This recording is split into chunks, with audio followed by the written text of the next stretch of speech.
Location সিলেটের এক পুরনো চা বাগান।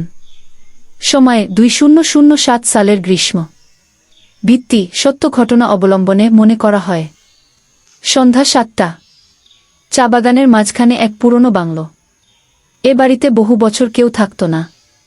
একদিন ঢাকার এক ইলেকট্রিশিয়ান আসিফ সেখানে একটি নতুন লাইন বসাতে আসে। কাজ ছিল বাড়িটার বিদ্যুৎ সংযোগ চালু করা, যা নাকি 1200 ওয়াটের একটা লাইট চালু করলেই বোঝা যাবে। বাড়িটার ভেতরে ঢোকার পর থেকেই আসিফের অস্বস্তি লাগছিল। জানালাগুলো বন্ধ, ধুলোয় ঢাকা আসবাব, আর দেয়ালের ফাটলে যেন কারো চোখ লুকিয়ে আছে। সে 1200 ওয়াটের একটা হ্যালোজেন লাইট লাগিয়ে সুইচ অন করল।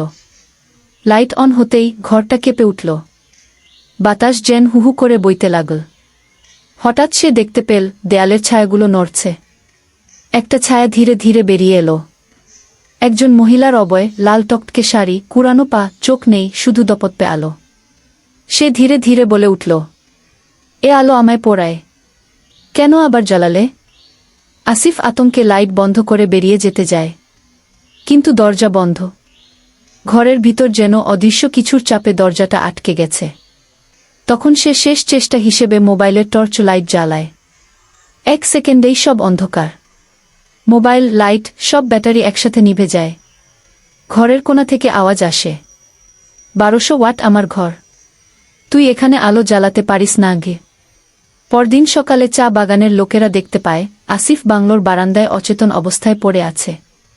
তার মুখে একটাই কথা, লাইট জ্বালাইও না, ও আবার আসবে।